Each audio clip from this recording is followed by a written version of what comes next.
एक प्रहार से तबाही मचा सकता है। लेकिन मुनीर की टांगें उस वक्त कांपी जब उसने कर्तव्य पथ पर त्रिशूल को देखा।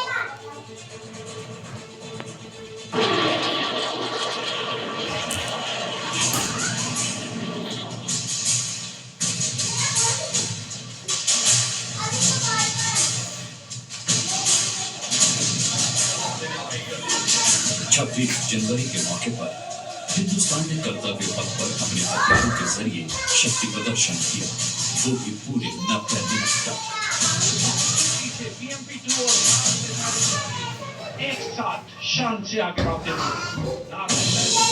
यकीन मानिए, कर्तव्य पथ पर भारतीय सेना के विध्वंसक हथियारों को देखकर दुश्मन का कलेजा थर्रा उठा। और बात अगर मुल्ला मुनीर की करें तो मुनीर की सांसें 90 मिनट तक अटकी रही, क्योंकि कर्तव्य पथ पर हिंदुस्तान ने 3 ऐसे जांबाजों का प्रदर्शन किया जो पलक झपकते ही पाकिस्तान के कोने कोने में तबाही मचा सकते हैं, बारूदी विनाश ला सकते हैं। आखिर वो 3 हथियार कौन कौन से हैं, ये भी जान लीजिए। पहला विध्वंसक हथियार MLRS सिस्टम सूर्यास्त्र।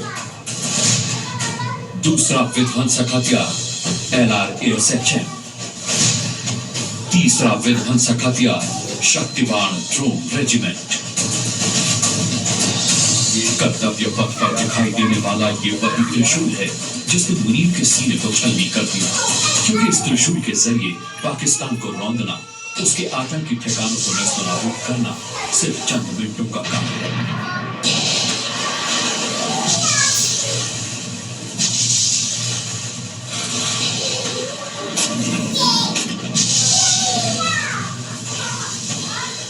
आखिर कैसे, ये आपको सिलसिलेवार ढंग से बताते हैं।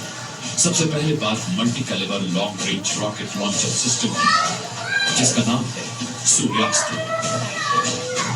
गणतंत्र दिवस पर पहली बार दुनिया ने भारत के सबसे खतरनाक स्वदेशी हथियार सूर्यास्त्र की झलक देखी। ये भारत का पहला स्वदेशी multi calibre long range rocket launcher system है, जिसकी बेहिसाब ताकत और एडवांस तकनीक इसे बैटलफील्ड का गेम चेंजर वेपन बनाती है। आखिर कैसे, ये आप ग्राफिक्स के जरिए समझिए।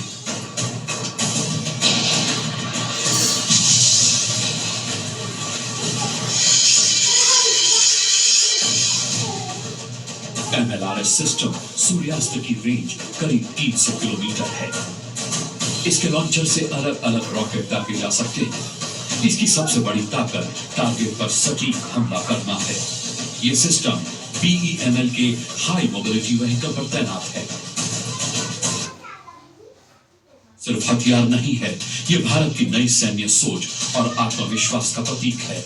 और इसके जरिए पाकिस्तान को सीधा मैसेज दिया गया कि भारत सिर्फ डिफेंसिव ही नहीं है, बल्कि ऑफेंसिव डीप स्ट्राइक के लिए भी पूरी तरह तैयार है। अब बात समंदर के घातक शिकारी LRASHM की, जिसे गणतंत्र दिवस परेड में पहली बार प्रदर्शित किया गया। LRASHM यानी कि long range anti ship missile, जो भी बैटल ग्राउंड में किसी भी युद्धपोत या जंगी जहाज को पलक झपकते ही जलमग्न कर सकती है। आखिर ये ब्रह्मास्त्र कैसे दुश्मनों के लिए काल साबित हो सकता है, ये भी जान लीजिए। LRASHM की मारक क्षमता करीब 1500 किलोमीटर है। ये मिसाइल मैक 10 की रफ्तार से अटैक करता है। LRASHM किसी भी रडार को चकमा देने में सक्षम है। एक्सपर्ट्स का दावा है कि जल्दी ही भारतीय सेना इस एंटी शिप मिसाइल की रेंज बढ़ाकर 3500 किलोमीटर तक कर सकती है, क्योंकि ताकत, रफ्तार और सटीकता के मामले में LRASHM चीन की TF-27 और YZ-21 श्रेणी की मिसाइलों से कई गुना ज्यादा घातक है। अब बात भारत के तीसरे विध्वंसक जांबाज शक्तिबाण ड्रोन रेजिमेंट की, जिसे आधुनिक युद्ध की जरूरतों के हिसाब से तैयार किया गया है। दरअसल शक्तिबाण एक ऐसी ड्रोन रेजिमेंट है जिसमें 5 किलोमीटर से लेकर 500 किलोमीटर तक दुश्मन के इलाके में हमला करने वाले ड्रोन शामिल हैं, जो विस्फोटकों से लैस होकर किसी भी इलाके में तबाही मचा सकते हैं। लिहाजा गणतंत्र दिवस 2026 की परेड में भारतीय सेना ने अपने उन्नत युद्ध सहायक सिस्टम शक्ति बाण और दिव्यास्त्र की झलक पहली बार दुनिया को दिखाई और बता दिया कि वॉर फ्रंट पर हिंदुस्तान नई टेक्नोलॉजी और तकनीक के साथ भूचाल लाने के लिए तैयार है। ब्यूरो रिपोर्ट, जी मीडिया। मुनीर का आतंकवाद मॉडल तो